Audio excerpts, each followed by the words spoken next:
तो फिर गाइस कैसे आप सब लोग, आप सबका स्वागत है आपके और हमारे चैनल ज़ेनोटाकू 3.0 में। सो गाइस आज हम बात करने वाले हैं बिटन टू रीजन के एपिसोड नंबर 36 की। और गाइस एपिसोड बहुत ही खास होने वाला है। लेकिन गाइस शुरू करने से पहले मैं आपको बताना चाहता हूँ कि कल रात मेरे को रिया ने कोई कमेंट किया था कि ब्रदर कोई अच्छी मनुआ एक्सप्लेन करो, इसको छोड़ दो। सो मैं आपको बताना चाहता हूँ कि ये जो बिटन टू रीजन मांगा है ये बहुत ही जबरदस्त है। इसके थोड़े एपिसोड बचे हैं, ज्यादा एपिसोड नहीं बचे।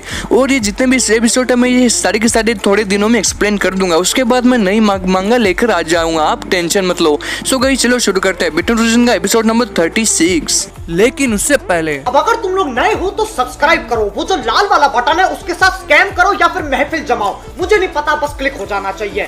और अगर आप गाइस कोई मुझे पर्सनली बात करना चाहते हो तो नीचे डिस्क्रिप्शन में मेरा इंस्टाग्राम लिंक है, उसमें आप मुझसे बात कर सकते हो। तो चलो शुरू करते हैं।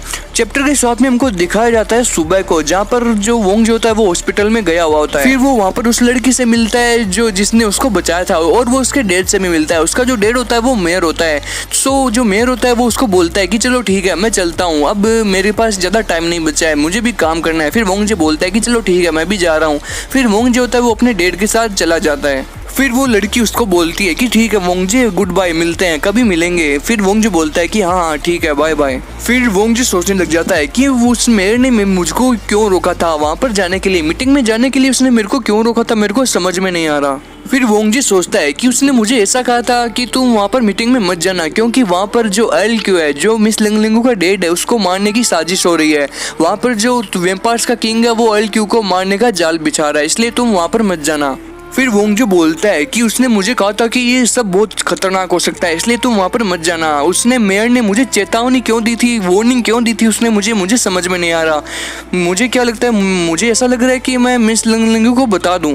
फिर वोंग जो बोलता है कि मुझे मिस लिंगलिंगू को इस बारे में बताने की बहुत ज़रूरी है, अगर मैं उसको नहीं बताऊंगा तो उसके डैड मर जाएंगे। चलो ठीक है बता देता हूँ, SMS भेज देता हूँ। फिर वोंग जे मिस लिंगलिंगू को मैसेज भेज देता है कि अभी मेरे को बहुत ही मेरे किसी जिगरी दोस्त ने मुझे बताया है कि मीटिंग में जाना बहुत ही खतरनाक हो सकता है, वहाँ पर LQ को मारने की तैयारियां चल रही है, इसलिए हम दोनों जाएं या नहीं जाएं तुम सोच लो। फिर वो वापस SMS करता है और बोलता है कि अगर हमें वहाँ पर जाना जरूरी है तो वहाँ पर हमें कुछ ना कुछ अपने पास अपने साथ हथियार लेकर जाने होंगे, और हमें एक प्लान बनाकर जाना होगा ताकि अगर वो हम पर हमला करे तो हम बच सकें। फिर मिस लिंगलिंग उसको बोलती है कि अच्छा चलो कोई बात नहीं, तुम घर पे आ जाओ। फिर मिस लिंगलिंग उसको SMS भेजती है और बोलती है कि थैंक यू वोंगजे, मुझे लगा नहीं था कि तुम मेरी इतनी चिंता करते हो, थैंक यू। क्या तुम मुझे अभी भी मिस कर रहे हो? मैं जानती थी कि तुम मुझे एक पल के लिए भी दूर नहीं छोड़ सकते। फिर वोंगजे वो SMS पढ़कर बोलता है कि अरे यार ये मिस लिंगलिंग मुझे वापस ऐसे SMS क्यों भेज रही है।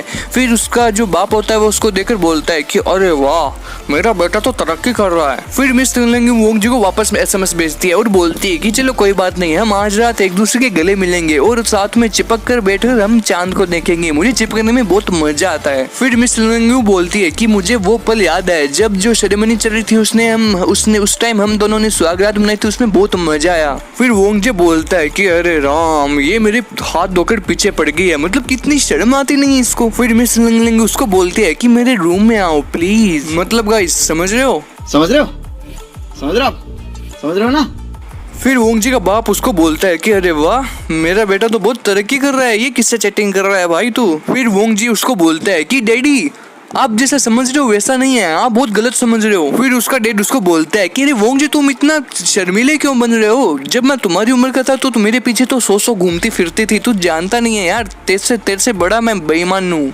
फिर उसका डैड उसको बोलता है कि क्या तुम वोंगजे जानते हो तुम्हारे जाने के बाद तुम जो डिपेंडेंट बन गए उसके बाद मेरे सैलून में बहुत से लोग आए थे घूमने के लिए और उन्होंने बोला कि वोंगजे जैसी स्टाइल कर दो। फिर उसका डैड बोलता है कि अब तुम टेंशन मत लो, मेरे जितने भी कस्टमर्स हैं वो इंटरनेट भी बुक कर रहे हैं। आज मैं क्या बताऊं कि मेरी इतनी कमाई हो रही है, मुझे अब घर जाना होगा सब लोगों के बाल काटने के लिए। चलो ठीक है वोंगजे मैं चलता हूँ। लेकिन फिर वोंगजे होता है उसको पकड़ रहा है और बोलता है कि अरे डैड कहाँ जा रहे हो, रुको तो सही। फिर वोंगजे वेनचांग का पूरा मैटर अपने डैड को बताता है। फिर वो बोलता है कि देखो वोंगजे जो वैम्पायर्स है उन्होंने दुनिया पर राज करना शुरू कर दिया है, तो अब हम कुछ भी नहीं कर सकते। फिर उसका डैड उसको बोलता है कि ऑल द बेस्ट बेटा, तुम अपना ख्याल रखना, मैं तुम्हारा डैड बनकर एकदम नॉर्मल आदमी की तरह अपने सैलून में तुम्हारा इंतजार करूंगा। फिर वोंगजे अपने डैड को बोलता है कि डैड आप टेंशन मत लो, मैं पूरी मेहनत करूंगा और कुछ भी ना कुछ करके दिखाऊंगा। फिर उसका डैड उसको बोलता है कि शाबाश बेटा, मेरी तुमसे यही उम्मीद है, लेकिन तब तुम अब एक मेरा काम भी कर दो, तुम एक जबरदस्त सी एक स्माइल दे दो, मैं तुम्हारे साथ फोटो खींचना चाहता हूँ। फिर उसका डैड उसको बोलता है कि देखो बेटा, हम दोनों कितने जबरदस्त दिख रहे हैं, मतलब हम दोनों की जोड़ी एक साथ रहेगी, एक डैड और एक बच्चे के रूप में दुनिया का सबसे बड़े बाप बेटे हैं हम। चलो ठीक है, कोई बात नहीं, मैं अपने जो सैलून है उसके एकदम सेंटर में इस फोटो को लगा दूंगा। फिर वोंग जी उससे पूछता है कि डैड क्या आप सीरियस है? फिर उसका डैड उसको बोलता है कि मैं इस फोटो को मेरे सैलून के बाहर चिपका दूंगा ताकि सब लोग इसको देख सके। जब तक तुम खुश हो मैं तब तक इस फोटो को यहाँ पर चिपकाए रखूंगा, तुम टेंशन मत लो वोंग जी, तुम ही जीतोगे। फिर वोंग जी सोचता है कि डैड को इस मैटर में एकदम सीरियस होना चाहिए, मुझे जहाँ तक लगता है कि डैड को मैं साथ देना चाहिए, लेकिन कोई बात नहीं, डैड अभी खुश है तो उनको खुशी रहने देते हैं। लेकिन जो मेयर ने मुझे कहा था मैं उसका क्या करूँ? मिस लिंगलिंग उसकी परवाह नहीं कर रही, मुझे लगता है कि मिस लिंगलिंग को पहले से इस बात का पता है, उस औरत के साथ कुछ भी खिलवाड़ नहीं होना चाहिए। मैं तो बस इतना ही जानता हूँ, मुझे मिस लिंगलिंग की कुछ ना कुछ करके रक्षा करनी है और उसको बचाना है वहाँ से। फिर वोंग जी सोचता है कि बाई चांस अगर मैं मीटिंग में गया तो मैं क्या खुद को बचा सकता हूँ? यार मेरे पास ऐसी कोई बुक होनी चाहिए जिसमें अपनी जो पावर्स उसको बढ़ाने के बारे में कुछ लिखा हो। फिर उसके पास एक लड़की आती है एक पेपर लेके, उस पेपर पर लिखा होता है कि मार्शल आर्ट एकेडमी, मतलब वो उसको बोलती है कि सर सुनिए सर, हेलो सर, ये जो पेपर है ये हमारे मार्शल आर्ट का बहुत बड़ी एकेडमी है, उसका ये पेपर है जिस पर आप मार्शल आर्ट सीख सकते हो बहुत ही जबरदस्त तरीके से। वो लड़की वोंग जी से पूछती है कि सुनिए सर, ये क्या आप इसको लेना चाहेंगे, क्या आप इसको खरीदना चाहेंगे, आपकी इसमें इंटरेस्ट है? उसके जस्ट सामने एक बहुत बड़ा शॉप होता है, बहुत बड़ी एकेडमी होती है जिस पर लिखा होता है लिंगेशान मार्शल आर्ट एकेडमी। फिर वोंग जी पूछता है कि ये क्या सीन है? जब वो उस एकेडमी के अंदर जाता है तो उसके ऊपर बहुत बड़ा पोस्टर लगाया होता है जिसका नाम लिखा होता है मास्टर शू, मतलब कि ये कोई मास्टर है मार्शल आर्ट का और ये बहुत बड़ा मास्टर है और ये जो एकेडमी है ये उसी की है। जब वो अंदर जाता है तो वहाँ पर बहुत बड़े बड़े वेट के बहुत बड़े बड़े जो डंबल्स रखे होते हैं जो जिम करने के लिए वहाँ पर काम में आते हैं। उसके बाद देखिए आगे क्या होता है। फिर वो लड़की बोलती है कि ये एकेडमी लगभग जिम की तरह ही दिखती है और इसमें सारा का सारा जिम सामान है वो जिम का ही है, लेकिन आप टेंशन मत लो, जो मार्शल आर्ट होता है उसमें जिम करना बहुत ही जरूरी होता है। वैसे दूसरे शब्दों में देखें तो मार्शल आर्ट का दूसरा अर्थ ही जिम है।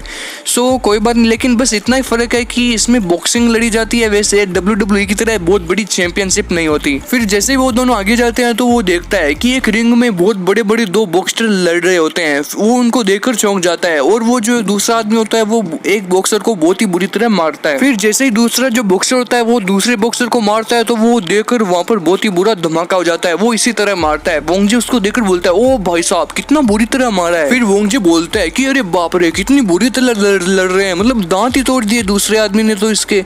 मुझे लगता है यही मार्शल आर्ट एकेडमी है और ये रियल है एकदम। तो चलो कोई बात नहीं, आगे चल के देखते हैं। फिर वो बॉक्सर वोंग जी को बोलता है कि अरे अरे रुको, मुझे लगता है कि मैंने आपको कहीं देखा है, आप मेरे फेमिलियर लगते हैं। चलो छोड़ो कोई बात नहीं, क्या आप मेरे साथ रिंग में आना चाहोगे? वो उसको दूसरी बार पूछता है कि क्या तुम मेरे साथ रिंग में आना चाहोगे? देखते हैं आ जाओ कौन जीतता है, हो जाए एक एक हाथ। सो गाइस बिटवीन रीजन का एपिसोड नंबर जो 36 है वो खत्म हो चुका है। नेक्स्ट एपिसोड हम बहुत ही जल्दी लेके आएंगे, लेकिन गाइस जाने से पहले गाइस प्लीज सब्सक्राइब करो चैनल को, वो जो लाल वाला बटन है उसको दबाओ और वीडियो को लाइक करो, शेयर करो, कमेंट सेक्शन में बताओ कि वीडियो कैसा बना। मैं गाइस इतनी देर से इतना आपके लिए बोल रहा हूँ और आप बस सब्सक्राइब नहीं कर सकते। चलो छोड़ो, मैं वीडियो बनाना ही बंद कर दूंगा अगर आपने सब्सक्राइब नहीं किया तो। सो गाइस चलो मिलते हैं नेक्स्ट एपिसोड में, लेकिन उसे जाने से पहले अब तुम लोग गलती से अगर नए हो तो सब्सक्राइब करो, वो जो लाल वाला बटन है उस पर अपने जीजा जी फेंक के मारो या फूफा जी, मुझे नहीं पता, बस क्लिक हो जाना चाहिए।